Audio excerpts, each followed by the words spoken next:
Sugeng enjang para sedherek ingkang kinasih ing Sang Kristus, pinanggih malih wonten ing panyuraos ing enjang menika, ingkang sakmenika sampun ngancik ing bab 17. Ingkang mawi irah-irahan super memitran. Sumangga sesarengan kita midhangetaken bab 17 super memitran. Sawise maca bab sedurunge, aku yakin akeh kang duwe pitakonan kaya mengkene. Sepisan, yen Gusti Yesus gesang sakjroning awake dhewe, kenapa uripe wong Kristen akeh kang ora saemper kaya Gusti Yesus? Kaping pindho, yen Gusti Yesus gesang ana ing sakjroning awake dhewe, kenapa akeh wong Kristen kang tanpa daya lan gampang tumiba ing dosa? Iki pitakonan kang ketemu ing akal. Yen sedulur kandha kancane sedulur iku wong kang paling sugih lan paling digdaya sak Indonesia, tentu wae aku duweni pangajab yen sedulur uga bakal dadi wong kang sugih lan duwe panguwasa kaya dene mitrane. Yen mengkono kenapa kok awake dhewe iku banget anggone ora duwe daya lan uga kebak dosa? Apa ora Gusti Yesus iku wis dadi mitrane awake dhewe? Perkarane, Gusti Yesus kang wis gesang ana ing awake dhewe ora tumindak kanthi otomatis. Sadurunge Gusti Yesus makarya, sepisanan awake dhewe kudu nyelehake iman kapercayan marang panjenengane. Padha kaya dene kedadean Gusti Yesus kang sinalib. Sadurunge awake dhewe pracaya marang panjenengane, kedadean panyalipane Sang Kristus ora maedai tumrap awake dhewe. Gusti Allah ngersakake awake dhewe iki nindakake urip kanthi iman kapercayan. Awit iman iki kang nyambungake awake dhewe marang Gusti Allah. Ing Rom bab 1 ayat 17b ngandhakake, wong kang bener iku bakal urip saka pracaya. Iman kapercayan iku kang dadi saranane awake dhewe supaya bisa cedhak marang Gusti Allah. Apa wis tau sedulur nggatekake yen awake dhewe iki cepet banget laline marang Gusti Allah nalika sakabehe bisa kelakon kanthi becik? Adat sabene nalika awake dhewe iki wis susah lan semplah, awake dhewe eling marang Gusti Allah.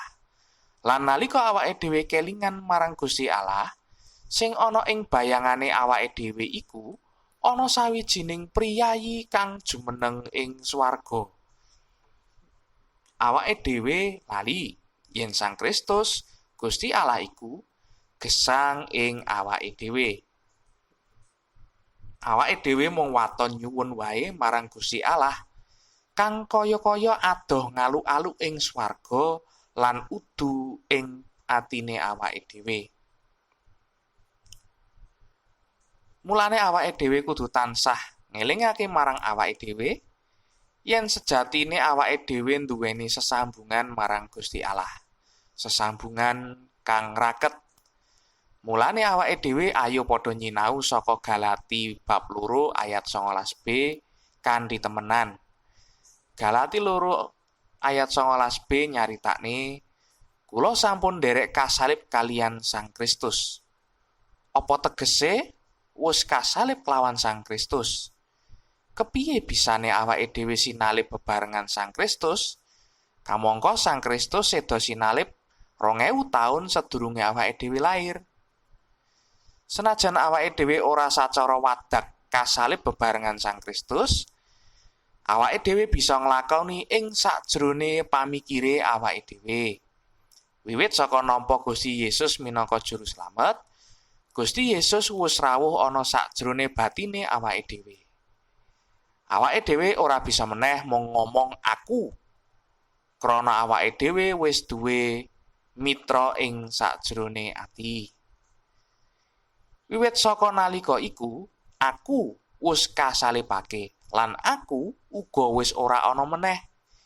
Wiwit wanci kuwi sing ana kita utawa awake dhewe, yaiku Sang Kristus lan aku.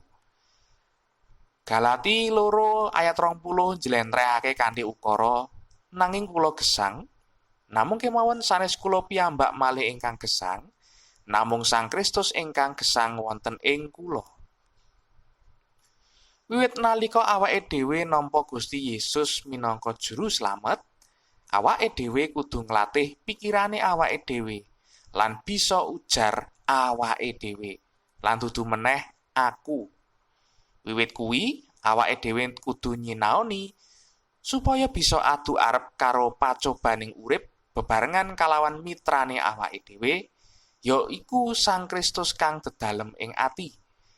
Galati 2 ayat 20 ngandhakake, nanging kula gesang, namung kemawon sanes kula piyambak malih ingkang gesang, namung Sang Kristus ingkang gesang wonten ing kula.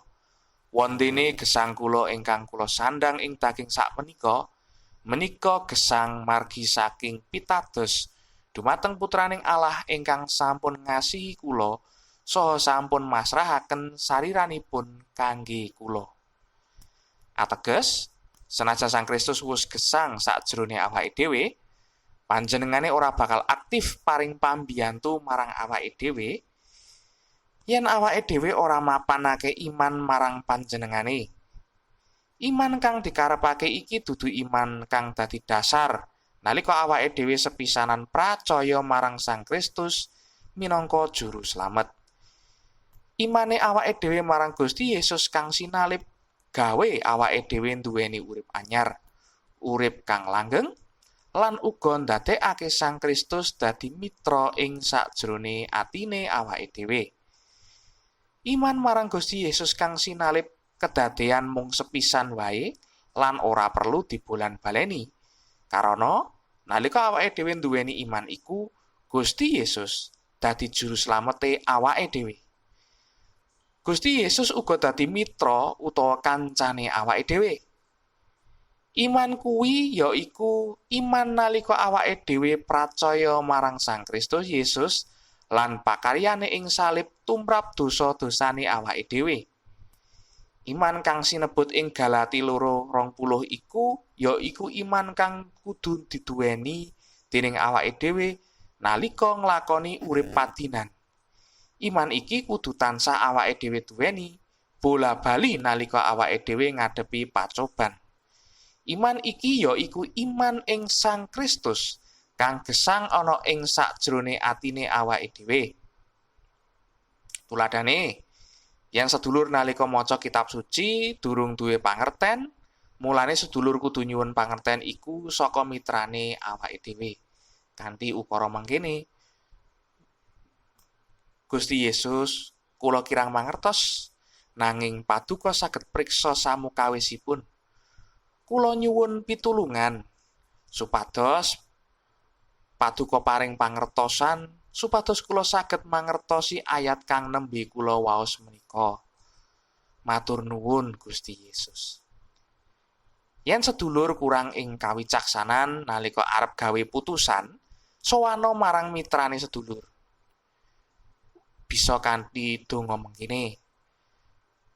Duh Allah Sang Roh Suci, kula boten gadah kawicaksanan kangge damel putusan ingkang trap. Paduka menika maha wicaksana. Kawula nyuwun supados paduka kersa maringaken kawicaksanan paduka sakmenika. Awit kawula badhe damel putusan menika. Matur nuwun Duh Gusti.